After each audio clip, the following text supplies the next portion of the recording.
बिस्मिल्लाहिर्रहमानिर्रहीम। आप देख रहे हैं crime watch with Aamir Mirza. दोस्तों, बलूचिस्तान का वाक़या बड़ा ही दिल दहला देने वाला वाक़या, अलमनाक वाक़या है। बिलाखिर एफआईआर दर्ज हो गई, रियासत मुद्दई बन गई इस वाक़े की, और एफआईआर में इस वाक़े को कारोकारी का नतीजा करार दे दिया गया। रियासत के अंदर कई रियासतें, बलूचिस्तान में इस किस्म के वाक़यात वहाँ पर मामूल हैं। बहुत से ऐसे वाक़यात जो कभी रिपोर्ट ही नहीं हुए, और ये भी वाक़या जो को तकरीबन पौने 2 माह से ज़्यादा का अरसा गुजर चुका है, इस वाक़े को ये रिपोर्ट नहीं हुआ, ना कोई मुद्दई, ना कोई गवाह और ना ही कोई मुल्ज़म। तो इस हवाले से भी आपके साथ शेयर करूँगा। इस वाक़े की जो एफआईआर दर्ज होने की असल वजह तो ये है कि ये वाक़या जो है सोशल मीडिया पर इसकी वीडियो जो है वो अपलोड होती है। जब सोशल मीडिया पर इस वाक़े की वीडियो अपलोड हुई तो उसके बाद जो गवर्नमेंट है बलूचिस्तान की, जो इदारे हैं, उनको भी होश आई और उन्होंने फिर इस बारे में तमाम तर तफसीलात इकट्ठी की। अपने एक डीएसपी स्पेशल ब्रांच को मुअत्तल किया उन्होंने, और रियासत को मुद्दई बनाया इस सारे वाक़े का, क्योंकि पुलिस के पास तो कोई मुद्दई पिछले पौने 2 माह से नहीं आया। इस वाक़े की ना कोई शिकायत आई, ना किसी ने कोई गवाही दी, और ना ही इसका कोई इल्म मुकामी पुलिस को था। तो दोस्तों, ये वाक़या जो है ये हना ओड़क इलाका का थाना है। वहाँ पर बलूचिस्तान में कोयटा के इलाके में कहते हैं हना ओड़क थाना है, उसकी हदूद में ये वाक़या पेश आया है। और वज़ीर आला बलूचिस्तान ने भी प्रेस कॉन्फ्रेंस में इस वाक़े के हवाले से बहुत सी तफसीलात जो हैं वो शेयर की हैं, बल्कि उन्होंने इस हवाले से कुछ चीज़ें जो थी वो कन्फर्म की हैं। जो गलत चीज़ें सोशल मीडिया पर चल रही थी उनकी तस्हीह भी की है, और उन्होंने ये मैसेज भी दिया है कि कम से कम ऐसी चीज़ें, ऐसे वाक़यात को रिपोर्ट करने से पहले कोई थोड़ी तहकीक भी कर लिया करें, कोई इन्वेस्टिगेट किया करें, ताकि कोई गलत चीज़ें रिपोर्ट ना हो और इन चीज़ों से कुछ ज़्यादा हाइप क्रिएट ना हो।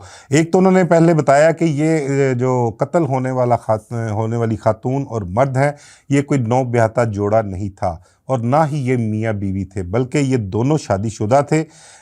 जो कत्ल होने वाला एहसानुल्लाह है, उसके 4 बच्चे हैं, और जो लड़की है उसका नाम बानो नूर मोहम्मद है, उसके खावन का नाम नूर मोहम्मद है, और वो 5 बच्चों की माँ है। तो इस हवाले से मुख्तलिफ बातें जो है वो सामने आ रही हैं, बल्कि पुलिस तफ्तीश के दौरान कुछ ये बात भी सामने आई है कि अभी इब्तदाई तफ्तीश जो हुई है कि ये लड़की बानो और एहसान जो है, ये इस वाक़े से कुछ अर्सा पहले जो है घर से भाग गए थे, और कुछ दिनों बाद जो है ये लड़की वापस घर आ गई थी और अपने घर में रह रही थी। ऐसे कोई मामलात भी नहीं थे, ना कोई जरगे का की इतला थी कि इसके घर से जाने का कोई जरगा लगेगा या कोई मामलात होंगे। लेकिन कुछ ऐसा हुआ कि ये जरगे की नौबत आई और इन दोनों को पकड़कर जरगे के सामने पेश किया। अब वो ऐसा क्या हुआ था, जो हमारी इतलात हैं या जो हमारे ज़राए का कहना है, जो इब्तदाई तफ्तीश में बात सामने आ रही है, उनका कहना ये है कि ये जो एहसान है, इसकी तरफ से बानो के खामंद को या उसके किसी और रिलेटिव को जो है कुछ वीडियोस भेजी गई थी जो बानो के साथ उसकी एहसान की थी, जिसके बाद इस मामले को पहले बरादरी में उठाया गया और फिर इसको मामले को उठाकर जरगे में ले गए, और जब जरगे में इस मामले को ले जाया गया तो इन दोनों को कारोकारी का जो है वो मुल्ज़म या मुजरम करार दिया गया, और वहाँ का जो अपना सरदार था कबीले का, उसने इन दोनों को सज़ाए मौत की सज़ा जो है वो सुनाई, जिसकी बिना पर इन दोनों को वो हना ओड़क के इलाके में ले जाया गया, और वहाँ पर एक पहाड़ी इलाका है, वहाँ ले जाकर इन दोनों को गोलियां मारकर कत्ल कर दिया गया। तो ये वाक़या पेश आया। ये कोई कहते हैं कि ईद से 3 दिन पहले का वाक़या है, और अब तक खामोशी रही इस वाक़े में। अब सोचने वाली बात ये है, असल सवाल ये है इस सारे मामले में कि पौने 2 माह बाद इस वाक़े के, इस किस्म के वाक़यात पहले भी बहुत रूनुमा होते हैं वहाँ पर, पहले जरगों के बहुत से फ़ैसले हैं, बल्कि ऐसे ऐसे भी मामलात जो हैं वो मैं सोशल मीडिया पर देख रहा था कि ज़िंदा दफन कर देने वाले मामलात भी हैं। और ये जो जरगे का फ़ैसला होता है, इसमें ना जो कत्ल वाला मामला है, इसमें ना तो उनका जनाजा पढ़ाया जाता है, ना उनको कफन दिया जाता है, बल्कि ऐसे ही कहते हैं कि मिट्टी में दबा दिया जाता है उन्हें। तो इस किस्म के बेशुमार वाक़यात से वहाँ पे तारीख़ भरी पड़ी है बलूचिस्तान की। तो ये वाक़या जब पेश आता है तो किसी ने कोई इस वाक़े के मुतल्लिक़ कोई इत्तला पुलिस को नहीं दी, और वहाँ के जो इस इलाके के डीएसपी स्पेशल ब्रांच थे उन्हें भी इस वाक़े का नहीं पता चल सका, उन्होंने भी रियासत को इसकी इत्तला नहीं की, जिस वजह से वज़ीर आला बलूचिस्तान ने उस डीएसपी को मुअत्तल कर दिया गया है।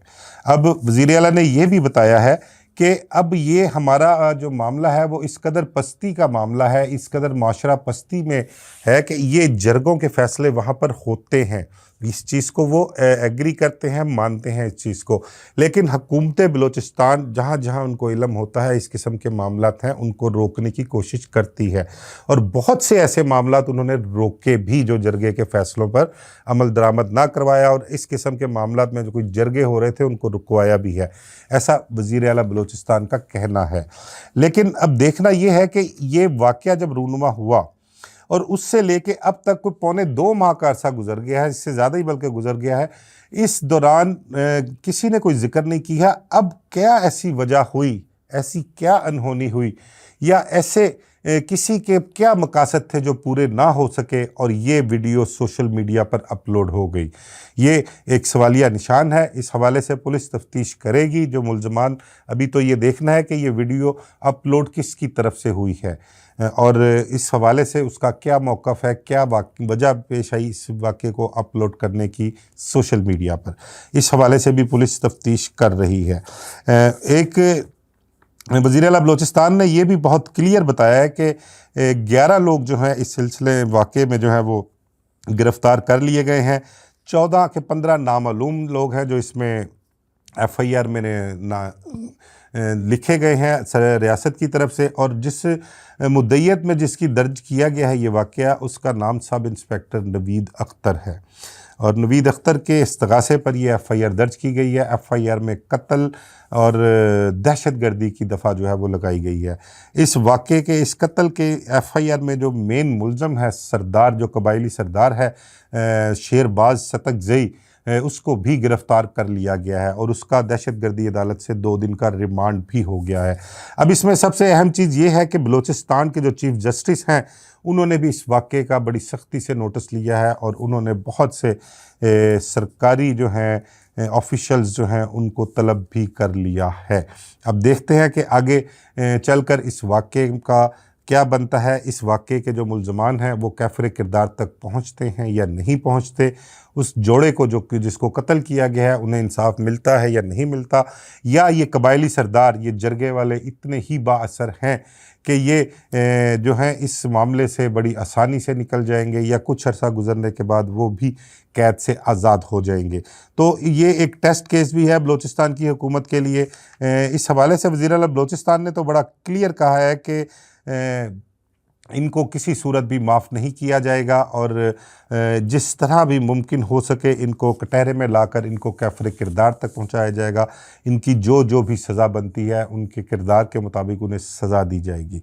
एक चीज़ और वज़ीर आला बलूचिस्तान ने भी कही है कि हमारा मुआशरा जिस पस्ती में धंसा हुआ है और जो जहालत है यहाँ पर, उसकी एक मिसाल ये भी है कि देखें इन जो मुल्ज़मान हैं वहाँ पर उनकी गिरफ़्तारी के लिए अगर रेड किया जाता है ना, तो वो जो मुल्ज़मान और उनके घरों के जो मर्द हैं ना वो घरों से गायब होते हैं, फ़रार होते हैं, और ख़वातीन जो हैं वो पुलिस पार्टियों पर घरों से पत्थरों की बारिश कर देती हैं। वो पुलिस को वहाँ पर घुसने भी नहीं देते।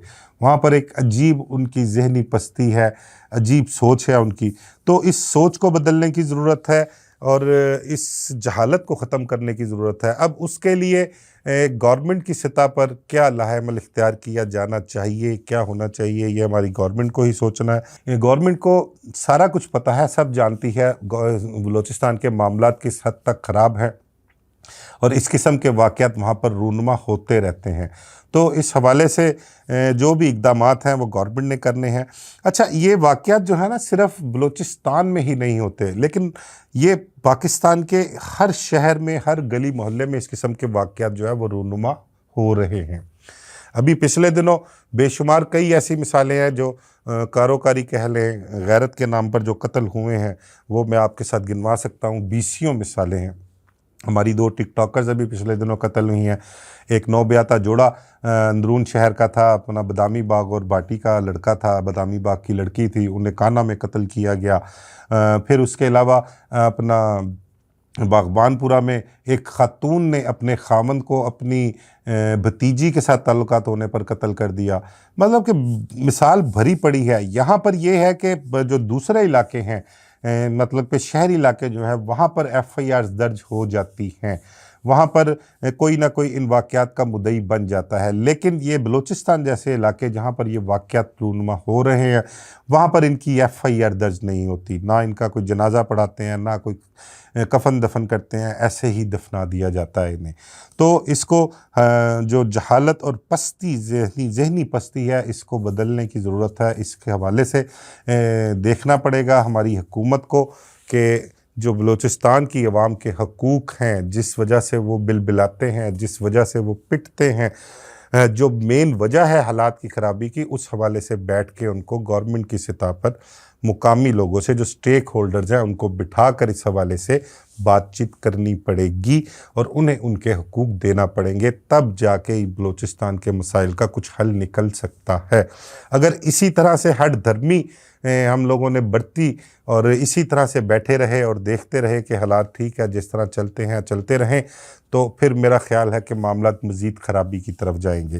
बहरहाल अब देखते हैं कि चीफ़ जस्टिस ने जो खुद नोटिस लिया है इस दोहरे कत्ल का, वो इसके मुतल्लिक क्या अहकाम देते हैं, पुलिस अपनी तफ्तीश मज़ीद क्या करती है, और जो बाअसर मुल्ज़मान पकड़े गए हैं उनके मुतल्लिक आगे जाकर क्या फ़ैसला होता है। मुझे इजाज़त दीजिए। अल्लाह हाफ़िज़।